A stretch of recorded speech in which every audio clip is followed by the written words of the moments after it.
फिर से आप सभी का मेरे चैनल पे बहुत बहुत स्वागत है। आशा करता हूँ कि अभी तक मैंने जो कुछ भी वीडियो बनाया आपके लिए बहुत ही ज़्यादा हेल्पफुल हो। मुझे पता है कि केमिस्ट्री के समय भले आप मुझसे नाराज़ होंगे या एमएसबीटी पे नाराज़ होंगे, बट जब मैंने कोलो का जो मैंने वीडियो डाला था रिगार्डिंग इम्पॉर्टेंट क्वेश्चंस और रिगार्डिंग क्वेश्चन नंबर 3, वो सेम टू सेम मुझे इतना मैसेज आया बच्चों का कि सर 90-95% जो क्वेश्चंस है वो आपके वीडियो में से ही है। इवन क्वेश्चन नंबर 3 के जो क्वेश्चंस है पूरे के पूरे आपके वीडियोज़ में हैं। तो सच में थैंक्स टू गॉड कि वो वीडियो में से क्वेश्चंस आए और आपको आपके पेपर बहुत ही अच्छे गए। तो चलो ज़्यादा समय ना लेते हैं, वीडियो को स्टार्ट करते हैं। बट गाइज, स्टार्ट करने से पहले अगर आप मेरे चैनल पे नए हैं तो प्लीज़ मेरे चैनल को लाइक कीजिए, सब्सक्राइब कीजिए, बेल आइकन पे क्लिक करके आपके फ्रेंड को सपोर्ट कीजिए। और अगर आपको किसी भी बात का डाउट है तो आप मुझे इंस्टा पे मैसेज कर सकते हैं। तो चलो स्टार्ट करते हैं। सो गाइज, आज हम स्टार्ट करने वाले हैं फार्मास्यूटिकल ज्यूरिस्प्रूडेंस के बारे में। देखो, एक ऐसा सब्जेक्ट जिसके बारे में आपको कुछ भी नहीं पता है, सबसे नया सब्जेक्ट है ये। तो पहले सब्जेक्ट के बारे में थोड़ा सा बता देता हूँ। देखो, ज्यूरिस्प्रूडेंस एक लॉ है, लॉ वाला सब्जेक्ट है और लॉ को आप कभी ठोक नहीं सकते। सेक्शन आप अपने मन से ठोक नहीं सकते, उसके अंदर के पॉइंट्स आप ठोक नहीं सकते। मतलब फार्मास्यूटिकल ज्यूरिस्प्रूडेंस में ऐसा होता है कि क्वेश्चंस रिपीट होंगे। बोलता हूँ मैं आपको कि आपको क्वेश्चंस रिपीटेड दिखेंगे, बट आपको जो आंसर्स है वो डिट्टो लिखने आना चाहिए। मतलब जो बच्चा रट्टा मारता है उसके लिए तो चीज़ें बहुत आसान है। बट अब बोलोगे सर कि सिर्फ 2 दिन बचे, 2 दिन में हम प्रिपरेशन कैसे करें?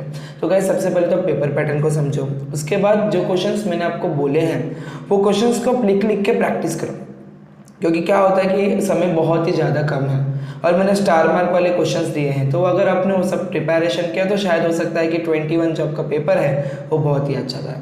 तो सबसे पहले हम पैटर्न देखते हैं। पैटर्न तो आप सभी को पता चल गया है कि क्वेश्चन नंबर 1 जो है 8 क्वेश्चन आते हैं। एक क्वेश्चन 2 मार्क्स के लिए होता है, तो 16 marks. Second, third, fourth, fifth, ये कैसे क्वेश्चन है? 6 में से 4 लिखने पड़ते हैं 3 मार्क्स के लिए। ओके, तो 6 6 6 6 मतलब 24 में से आपको 12 क्वेश्चन लिखने 16 क्वेश्चन लिखने पड़ता है, राइट। तो 16 क्वेश्चन का आपको बहुत अच्छे से प्रिपेयर करना है और क्वेश्चन नंबर 6 में आपको 6 में से कोई 4 करना है। गाइस, आपको बता दूं कि पीजे की एक खासियत है कि जो क्वेश्चन 4 मार्क्स के लिए दिया है, 3 मार्क्स के लिए दिया है, वो 2 मार्क्स में भी आ सकता है। मतलब ऐसा कोई स्पेसिफिक क्वेश्चन नहीं है कि 2 मार्क्स के लिए ही आएगा, ये 3 मार्क्स के लिए आएगा। तो मैंने जितने भी क्वेश्चंस दिए हैं वो अगर मैंने 3 मार्क्स के लिए दिए हैं तो 4 मार्क्स में भी पूछा जा सकता है। 4 मार्क्स का क्वेश्चन 2 मार्क्स में भी पूछा जा सकता है। तो जितने भी क्वेश्चंस हैं उससे अच्छे से आप देखिए और गाइस वीडियो को पूरा देखिए, क्योंकि मैं कुछ ऐसे क्वेश्चंस के बारे में डिस्कस करने वाला हूँ कि अगर आपने स्किप कर दिए वो पार्ट तो शायद आपको बातें पता ना चलेगी। तो चलो आगे बढ़ते हैं। तो सबसे पहले बात, most important questions for 2 marks. Guys, define poison, write objective of poison act 1999। देखो गाइस, मैं आपको बताना चाहता हूँ कि पॉइजन के ऊपर तो आपको क्वेश्चन आएगा। मुझे लगता है कि ऑब्जेक्टिव्स पूछा ही जाएगा एग्जाम में और साथ ही साथ इसका क्लासिफिकेशन आता है पॉइजन का, list A and list B. भले मैंने मेंशन नहीं किया है, बट अगर आपको टाइम मिलेगा तो वो समर 19 में वो क्वेश्चन दिए अच्छे से दिए हुए, तो आप उसको प्रिपेयर कर सकते हो। इवन ऑब्जेक्टिव और DPCO, drug price control order, ये जो क्वेश्चन है ये भी मुझे बहुत इंपॉर्टेंट लगता है कि इस बार आ सकता है। मतलब ऑब्जेक्टिव्स तो आपको पेपर में दिखेंगे, जिसमें से पॉइजन, DPCO।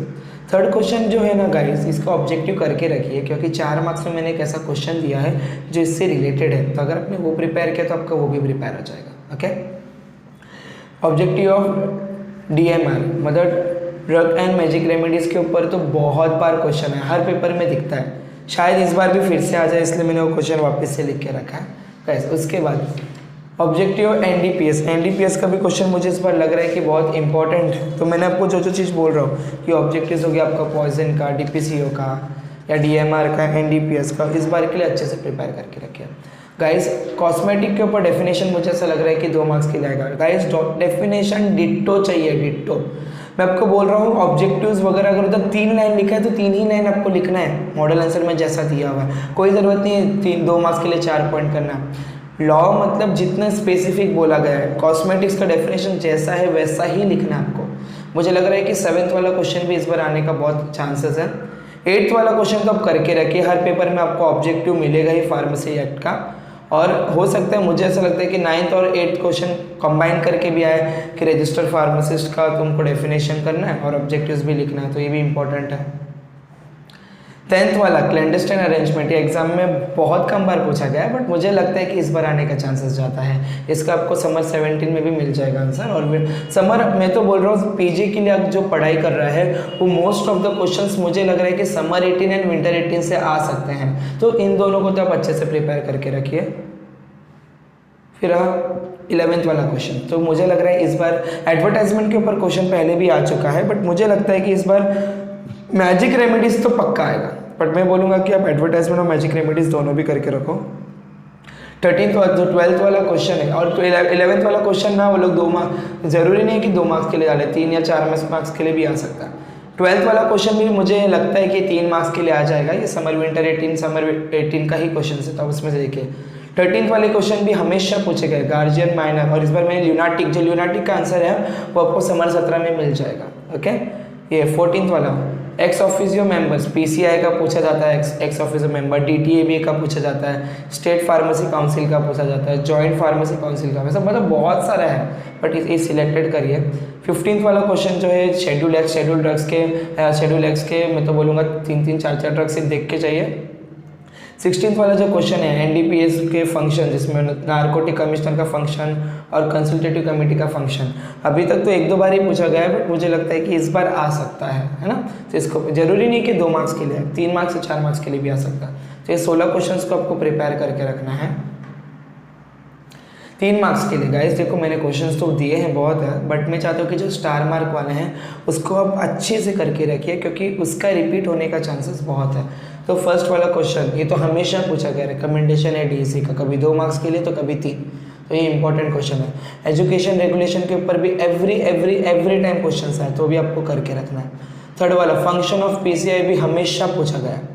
4th वाला क्वेश्चन भी हमेशा पूछा गया, 5th भी हमेशा पूछा गया, 6th भी। अगर आप समर और विंटर का क्वेश्चन देखोगे 18 का, तो आपको पावर, ड्रग इंस्पेक्टर क्या है तो पावर पूछेगा, या तो उसका ड्यूटीज़ पूछेगा, या तो उसका क्वालिफिकेशन पूछेगा, या तो उसका डेफिनेशन पूछेगा, इसलिए मैंने उसको स्टार मार्क करके रखा है। 7th वाला क्वेश्चन भी या तो 2 या तो 3 या 4 हमेशा पूछा गया है, तो ये जो स्टार मार्क वाले ने मोस्ट रिपीटेड क्वेश्चन है। 8th वाला मुझे लगा है कि हो सकता है कि कॉन्स्टिट्यूशन पूछे फार्मेसी काउंसिल इंडिया का, तो अगर स्टार मार्क का हो जाएगा तो इसको भी एक बार देख लीजिएगा।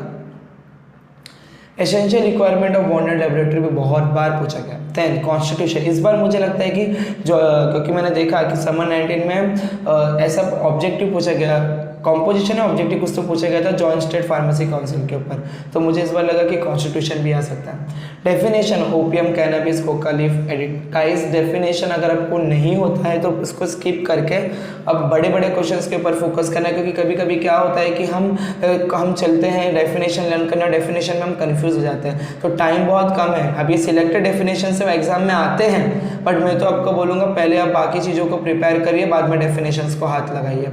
उसके बाद 12th वाला क्वेश्चन भी एग्जाम में बहुत बार पूछा गया है, पर मुझे हमेशा अडल्टेड ड्रग पूछा जाता है, पर मुझे लगता है इस बार मिस ब्रांड ड्रग या तो स्पूरियर ड्रग्स में से दोनों में से कोई एक आ सकते हैं, तो दोनों भी आ सकते हैं।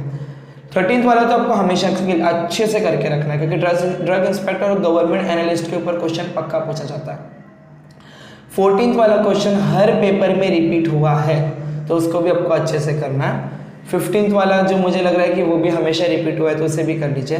16th वाला देखो मैं आपको बोला कि पावर ड्यूटीज ड्रग इंस्पेक्टर का अच्छे से करो, क्वालिफिकेशन करके रखो गवर्नमेंट एनालिस्ट का, इवन ड्रग इंस्पेक्टर का भी क्वालिफिकेशन आ सकता है, तो आप इसे भी करके रखिएगा।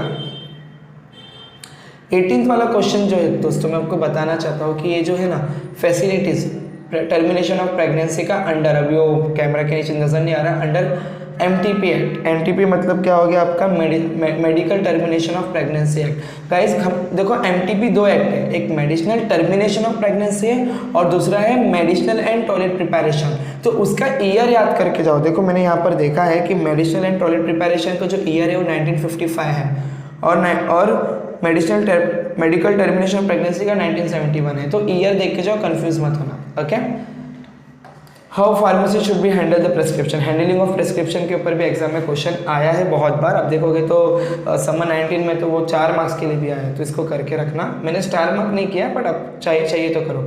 रोल ऑफ फार्मासिस्ट है जो है वो भी समर 19 में आया है, इस बार आने के चांसेस कम है थोड़े, बट अगर टाइम मिले तो इसे भी करना। क्वालिफिकेशन तो आपको करना है ड्रग इंस्पेक्टर का। Difference between bonded and non bonded laboratory भी बहुत बार पूछा गया है, मैं तो चाहता हूँ कि इस बार भी आ जाए, तो बहुत ईजी हो जाएगा आपका पेपर।